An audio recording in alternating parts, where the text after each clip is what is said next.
Congolaises, Congolais, chers compatriotes, il y a 6 ans, je prenais congé de mes responsabilités en tant que président de la République, chef de l'État.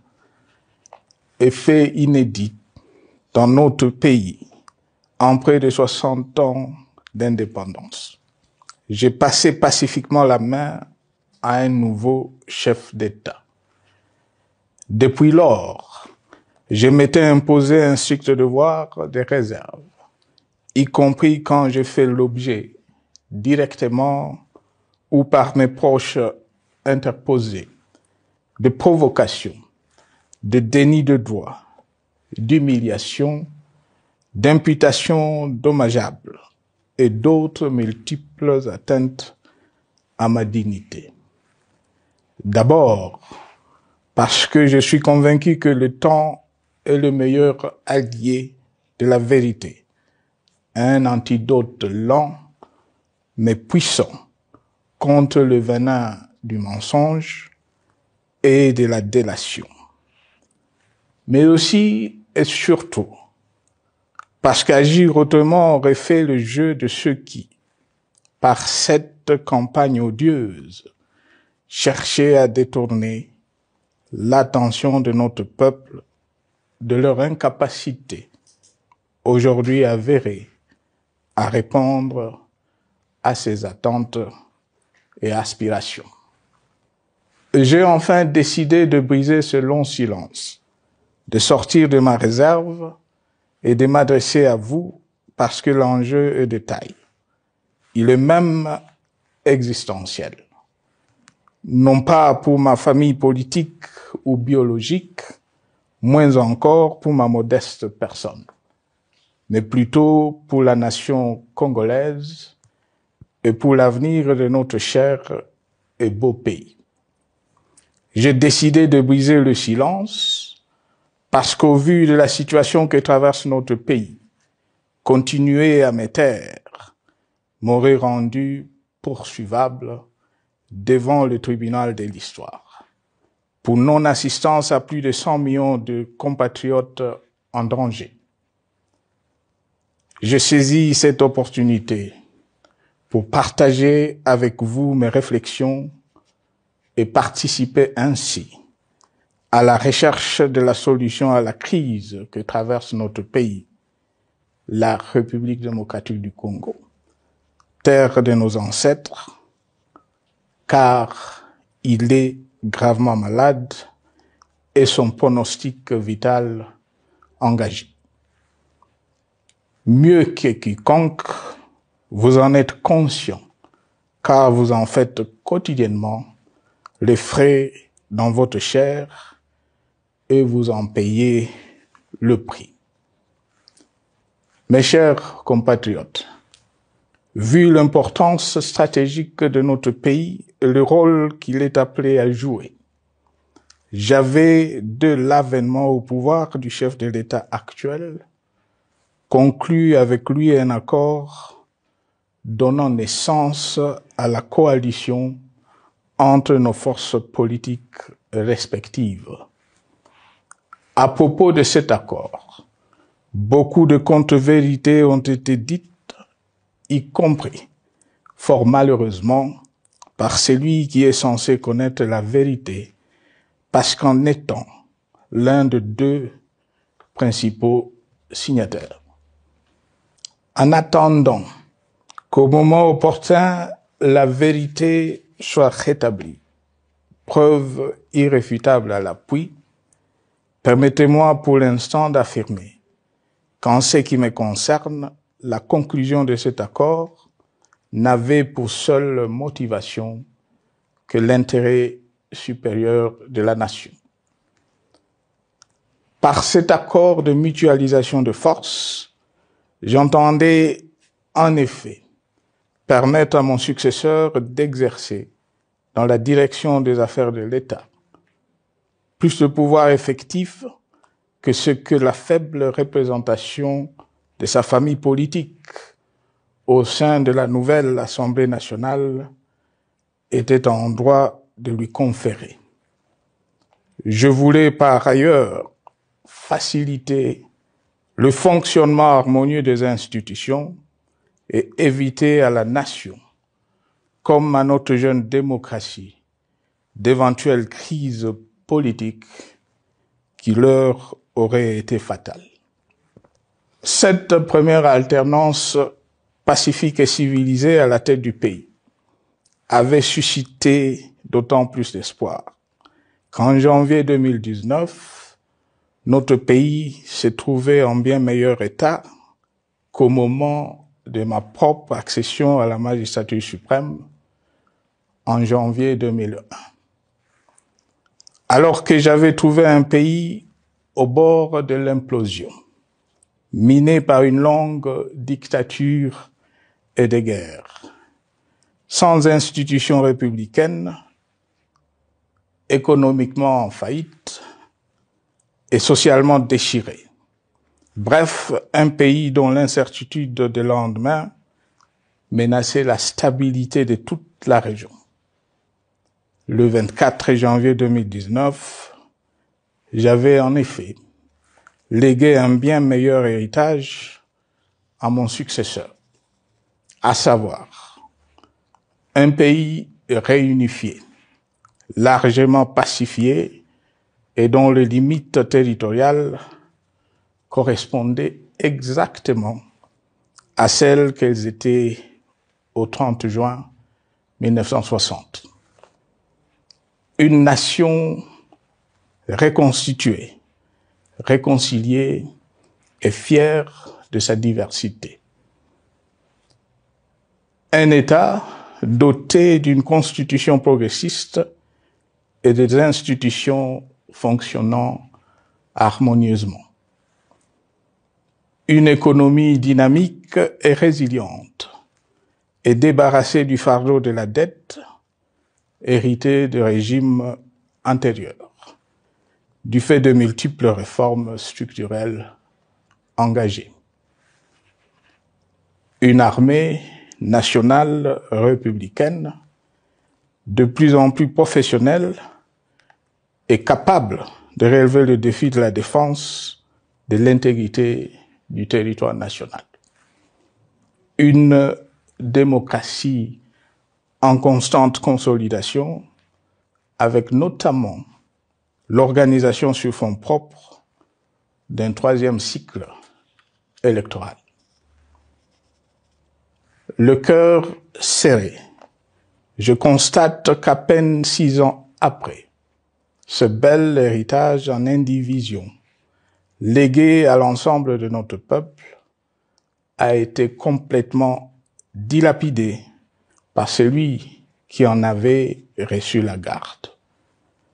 Que notre pays offre un spectacle de plus désolant et qu'il suscite d'autant plus de désespoir au sein de notre peuple et de pitié et de moquerie à travers le monde, que l'inconscience de ses dirigeants ne permet aucun espoir de redressement. Cette détérioration rapide de la situation générale du pays est principalement due à l'iverse du pouvoir sans limite. Le nouveau dirigeant s'illustre en effet par une série de remises en cause, reniements et violations intentionnelles de la Constitution, avec en toile de fond la volonté irrésistible de concentrer tout le pouvoir entre les mains d'un seul homme, au mépris du pacte qui cimentait la cohésion de notre peuple. Le premier acte de remise en question de ce pacte républicain, véritable socle de stabilité et de cohésion nationale, a consisté à violer délibérément la Constitution et les lois pertinentes lors du premier remaniement de la Cour constitutionnelle par le président de la République. La violation de ce texte juridique, fondement de tout état de droit, pour de simples raisons de confort politique est devenue, depuis lors, une marque distinctive de la gouvernance de notre pays. Dans le même esprit, en décembre 2020, il fut organisé un coup d'État institutionnel à la suite du renversement en pleine mandature d'une majorité parlementaire, pourtant dévolue par le peuple souverain, ainsi que le gouvernement qui en était issu. S'en sont ainsi suivis la nomination illégale de membres de la Commission électorale nationale indépendante, ainsi que le simulacre des élections de décembre 2023, organisées en violation du cadre juridique et de normes internationales pertinentes, qui, par une ampleur sans précédent de la fraude, ont amplifié l'illégitimité des institutions et de leurs animateurs. Le coup de grâce a été donné par l'annonce du projet de changement de la Constitution, un projet dont la réalisation liquiderait totalement le consensus national de Sun City. Les conséquences négatives de cette gouvernance non orthodoxe sont pour le moins stupéfiantes. Le pays est ainsi devenu un espace de non-droit. La République a cessé d'être démocratique et la volonté du chef de l'État tient désormais lieu de loi suprême, supplantant la Constitution et les lois. En revanche, érigé en politique du gouvernement, le populisme et la démagogie, le mensonge et l'arrogance, la discrimination et la stigmatisation de certaines composantes de notre peuple, l'institutionnalisation du tribalisme et du népotisme, l'opposition de communautés nationales les unes aux autres, le discours de haine et l'injustice ainsi que l'impunité ont d'autant plus aisément détruit la cohésion nationale et le vivre ensemble que l'opulence outrancière et le non-respect de la parole donnée sont les maîtres mots de la classe politique au pouvoir. Ce qui a rendu le pays fragile et donc vulnérable. Plus grave, le repli identitaire, dangereux pour l'édification de toute nation, a refait surface, avec ses vieux démons dont l'intolérance et la division est circonstance aggravante. Cela est non seulement toléré et impuni, mais aussi et surtout véhiculé et financé par les tenants du pouvoir. Face à cette dérive, le Parlement a abdiqué de sa mission constitutionnelle de contre-pouvoir. Il a ainsi cessé d'être le temple de la démocratie, le lieu par excellence de l'expression législative et la volonté du souverain primaire, pour ne plus être qu'une chambre d'enregistrement de la volonté d'une seule personne. Quant à la justice, garante constitutionnelle des libertés publiques et du socle de valeurs, qui structure notre identité et forge notre unité, elle a complètement démissionné de ses responsabilités, se laissant ouvertement instrumentalisée à des fins politiques. Elle n'est donc plus qu'un instrument d'oppression d'une dictature qui tente désespérément de survivre à contre-courant de l'histoire, par la terreur et l'imposition de la pensée unique. Rôle peu louable, qu'elle partage avec les milices tribales, ainsi que la police et le service de renseignement, eux aussi détournés de leur noble mission de protection des citoyens et de sécurisation de l'État. Sur le plan économique, la situation est de plus inquiétante. Malgré l'augmentation des recettes publiques, essentiellement due à l'arrivée à maturité de toutes les réformes courageusement votées de 2002 à 2018, notamment le nouveau code minier, forestier, des hydrocarbures, des assurances et de la sous-traitance, et un niveau d'aide financière accrue de la part des institutions de Bretton Woods. Aucun investissement n'a été réalisé pour doter le pays d'infrastructures modernes, soutenir des réformes structurelles et stimuler la croissance. Par contre, l'inflation et la dépréciation monétaire, jadis vaincues, sont de retour. La corruption et le détournement de deniers publics ont atteint un niveau inédit.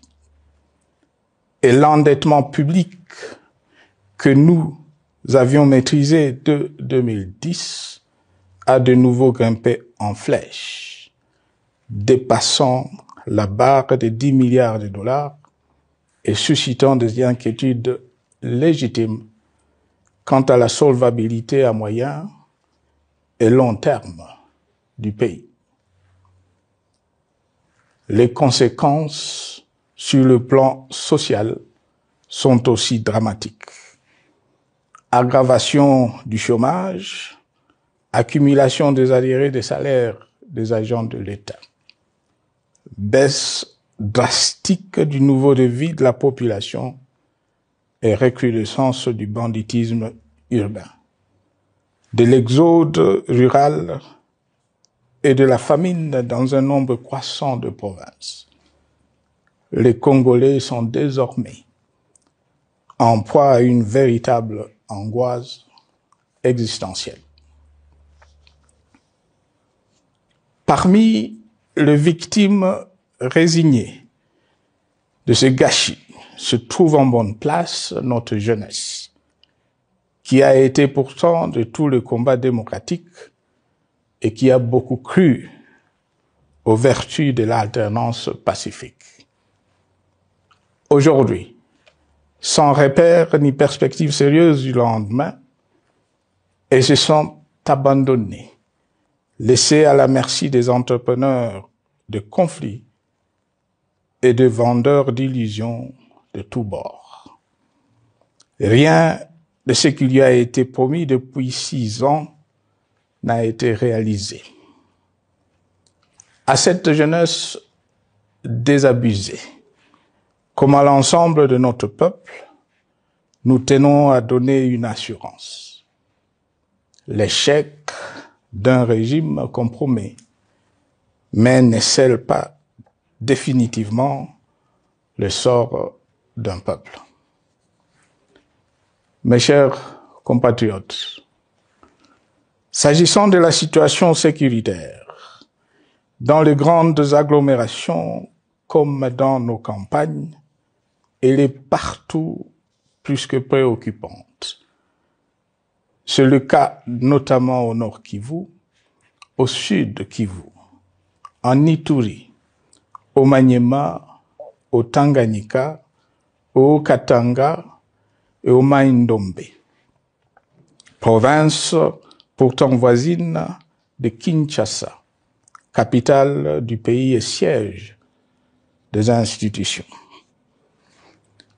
Le sang de nos compatriotes civils et militaires, valeureux officiers et soldats des rangs, mais aussi députés, éminents membres de la société civile ou de partis politiques, a ainsi abondamment et gratuitement coulé. Du fait de l'intolérance, du cynisme, voire pire, d'un terrorisme d'État pratiqué dans un seul et unique dessein, l'abus du pouvoir pour le pouvoir. C'est le cas, entre autres, de plusieurs centaines de détenus du centre pénitentiaire de rééducation de Makala, sauvagement abattus dans la nuit du 1er au 2 septembre 2024, victimes sans défense d'un crime incontestable contre l'humanité, à ce jour resté impuni. Il en est de même de membres de la secte mystico-religieuse Wazalendo de Goma, de jeunes de la Junafek à Lubumbashi et du massacre des adeptes de l'église Mbidi à Kilwa. Cette déliquescence de la situation sécuritaire est due à la mauvaise gouvernance du pays, qui dans ces secteurs est aujourd'hui caractérisé par une formation militaire bâclée, des recrutements et mises en place ethniquement motivés, ainsi que par l'emprisonnement sans jugement, aussi bien de plusieurs militaires et officiers de haut rang que des agents de l'ordre et de sécurité, majoritairement swahiliphones. Bien plus, à l'armée nationale, bouclier de la nation, instrument de préservation de l'indépendance nationale et de l'intégrité territoriale, il a été substitué de bandes de mercenaires, de groupes armés, de milices tribales et de forces armées étrangères, qui ont non seulement montré leurs limites, mais aussi enfoncé le pays dans un chaos indescriptible. L'État a ainsi perdu le monopole de la violence légitime en sous-traitant aux groupes armés, autrefois maîtrisés, le maintien de l'ordre public et de la tranquillité nationale. Et comme si cela ne suffisait pas, l'armée nationale est vilipendée, conspuée et tournée en dérision par les autorités qui n'assument jamais rien alors qu'elles sont censées veiller à sa consolidation et à sa respectabilité. Pour les avoir formés, commandés et conduits au front, je connais nos soldats, boucs émissaires aujourd'hui de toutes les contre-performances enregistrées sur les champs de bataille. Ils ne sont pourtant pas intrinsèquement moins bons, moins nationalistes et moins loyaux. Ce qui a changé entre-temps, c'est la qualité du commandement et de leur prise en charge. Au niveau régional, le gouvernement a levé l'option désastreuse de se détourner de deux principaux instruments internationaux qui étaient à la base de l'architecture régionale de paix et de sécurité, laquelle avait permis la stabilité régionale que le président actuel avait trouvée lors de son accession au pouvoir, à savoir le pacte sur la sécurité, la stabilité et le développement dans la région de Grand Lac et l'accord cadre pour la paix, la sécurité et la coopération pour la République démocratique du Congo et la région. Plus grave encore, en faisant de forces négatives, les FDLR, ainsi que des centaines de groupes armés congolais, des supplétifs des forces armées de la République démocratique du Congo, le gouvernement a ouvert la voie à la régionalisation du conflit, avec des conséquences inévitables sur la stabilité de la région. Mes chers compatriotes, alors que sur le plan institutionnel, politique, économique et social, les fondamentaux avaient été établis et que le pays avait été placé sur la rampe de lancement, prêt à décoller. Nous voici, hélas, en un temps record, soit 6 ans, de nouveau à la case départ. Seul d'un État failli, divisé, désintégré, au bord de l'implosion, inscrit en bonne place au palmarès de pays pauvres, le plus corrompu et très endetté. En atteste tout le rapport tant du Conseil de sécurité des Nations Unies que ceux sur l'indice de développement humain et sur la pauvreté. La crise qui déchire notre pays est donc profonde et multidimensionnelle. Sa solution doit être nécessairement globale.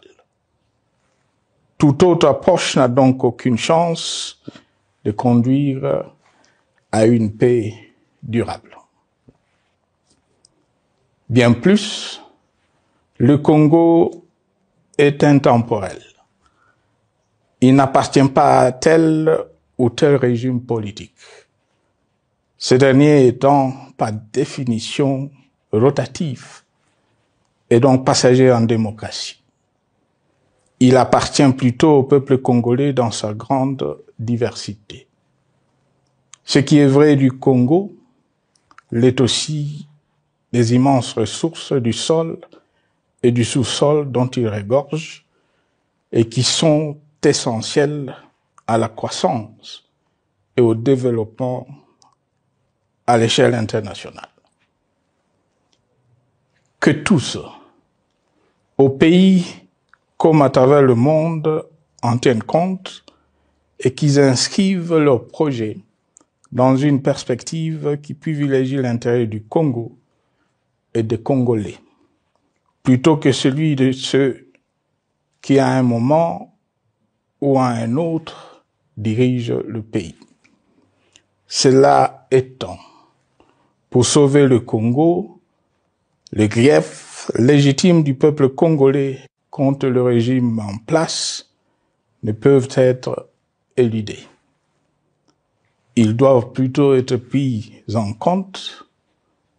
La dictature doit prendre fin et la démocratie, tout comme la bonne gouvernance économique et sociale, doivent être restaurées.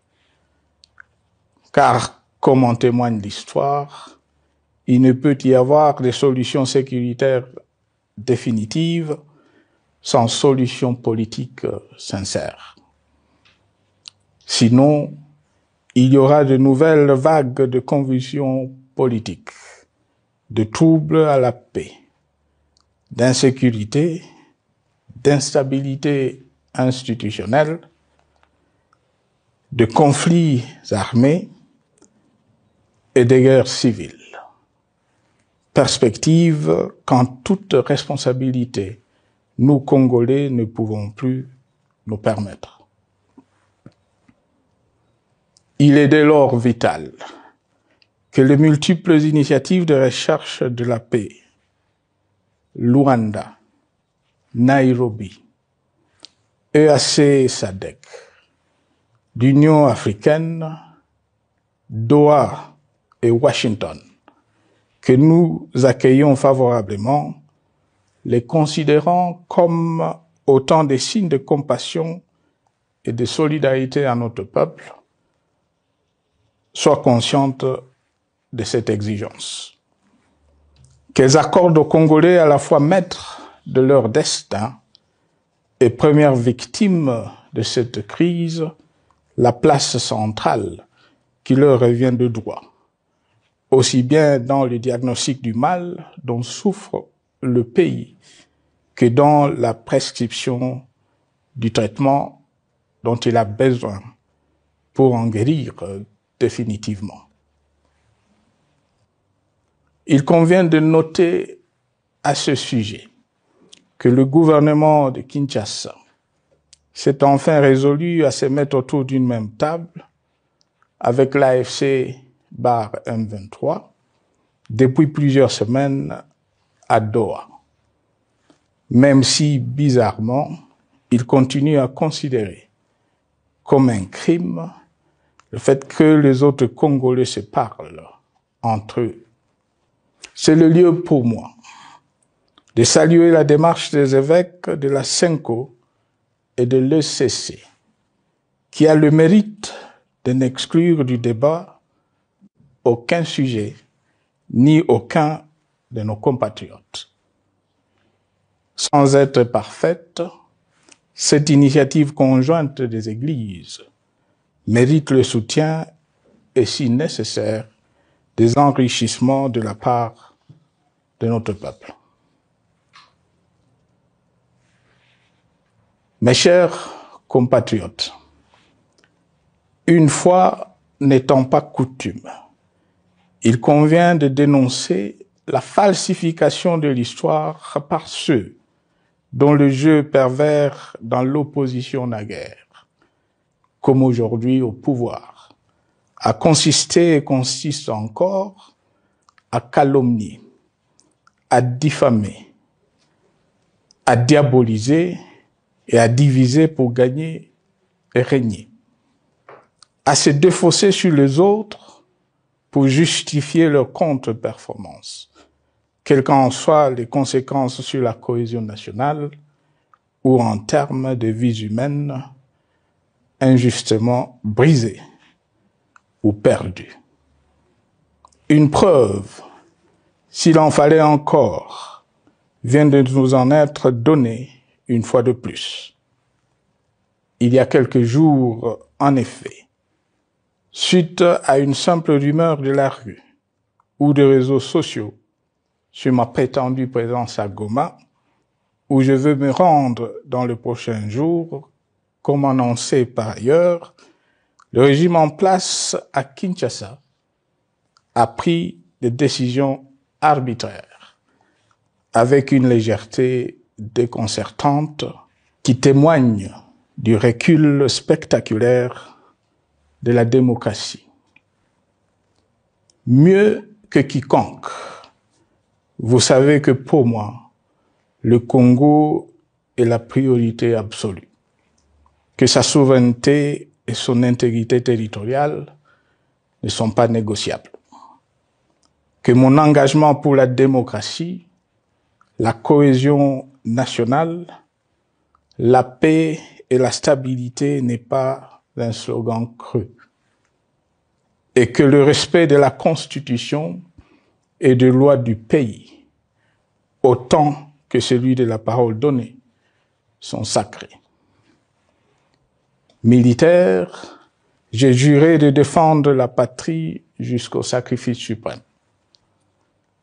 Hier au pouvoir, aujourd'hui en dehors du pouvoir, je demeure plus que jamais fidèle à ce serment. En ce moment où le pays est de nouveau divisé, appelé par le destin, j'ai le devoir d'œuvrer à la recherche de la paix et de contribuer à la reconstruction de notre pays qui se meurt. C'est dans cet esprit que j'ai choisi ce moment pour exprimer ma sympathie à l'endroit de toutes les victimes du conflit en cours, de réconforter et marquer ma solidarité avec la population de la partie orientale. Vous, qui êtes abandonnés par le pouvoir central, qui semble avoir pris le parti de vous punir, entre autres, en déconnectant les institutions financières du réseau bancaire national, et en restreignant le mouvement de personnes et de biens. Ces décisions et bien d'autres vous asphyxient et rendent votre vie plus précaire que jamais. J'en appelle aux uns et aux autres, en particulier au gouvernement, d'humaniser les conditions de vie de nos compatriotes de cette partie du territoire national. Ils ont droit à la vie, à la scolarisation de leurs enfants et aux autres conditions du bien-être. En entendant le rétablissement de l'autorité de l'État sur toute l'étendue du territoire national, j'invite les tenants du pouvoir à protéger la population. De même, l'armée, la justice, les autres structures en charge de l'ordre et de la sécurité doivent être véritablement au service de la population et répondre à ses aspirations. Mes chers compatriotes, de par mon expérience dans des situations similaires, le patriotisme et l'humanisme ont guidé le processus de règlement de conflits et ont porté de fruits dans le passé, aussi bien sur les champs de bataille que sur celui de négociation ou du dialogue. Notre pays avait été divisé de quasi-moitié pendant quelques années. La sagesse avait alors prévalu.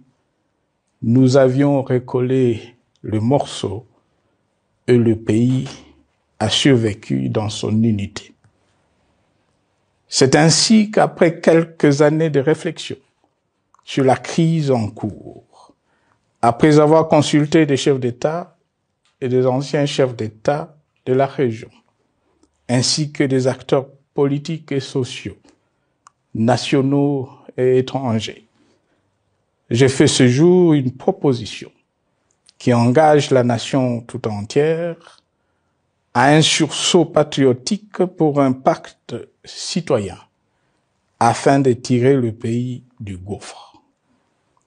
Le travail hardi qui s'impose à nous portera notamment sur les 12 points suivants.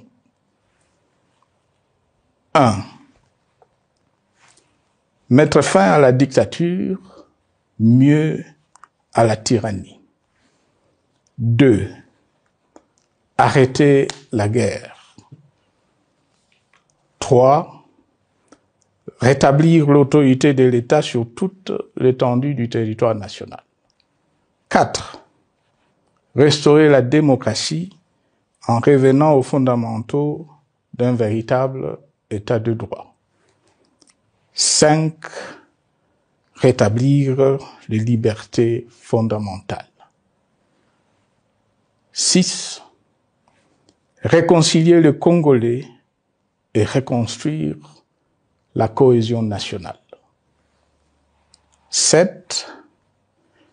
Relancer le développement du pays par la mise en place d'une bonne gouvernance économique, une gestion administrative et financière orthodoxe et une répartition équitable des ressources nationales. 8. Relancer le dialogue sincère et permanent avec tout le pays voisin en vue de l'instauration de la paix et du développement durable dans la région. 9. Rétablir la crédibilité du pays auprès de partenaires au niveau tant régional, continental qu'international. 10. Neutraliser tous les groupes armés nationaux et étrangers et rapatrier ces derniers dans leur pays d'origine. 11.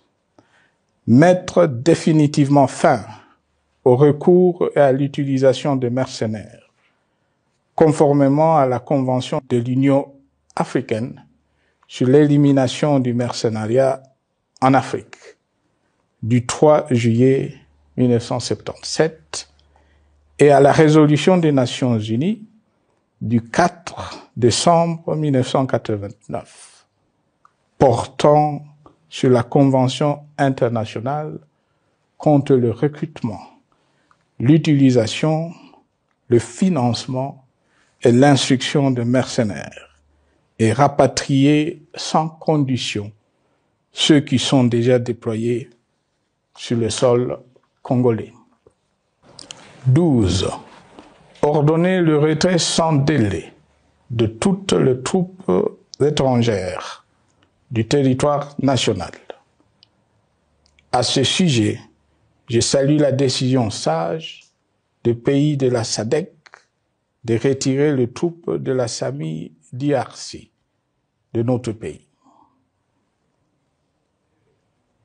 Vu l'immensité de la tâche ainsi décrite, je lance un appel solennel à tous les Congolais, sans distinction de sexe, d'ethnie, d'âge, de classe sociale, de zone géographique ou d'appartenance politique, qui aiment passionnément le Congo, qui sont prêts à tous les sacrifices, qui adhèrent sans réserve au pacte républicain de Sun City et qui tiennent au respect de la Constitution du 18 février 2006 à s'unir autour de ces objectifs. Il s'agit de la refondation de l'État et de l'édification d'un pays qui a perdu ses repères. Mobilisons-nous et mettons à profit tous les moyens à notre disposition pour restaurer l'unité nationale, sauver le Congo et préserver son indépendance. Car l'Afrique et le monde nous regardent. Mes chers compatriotes, le Congo vaut mieux que la caricature qu'en donnent ses dirigeants actuels. Le Congo mérite mieux que cette politique extérieure faite de jérémiades et de mendicité.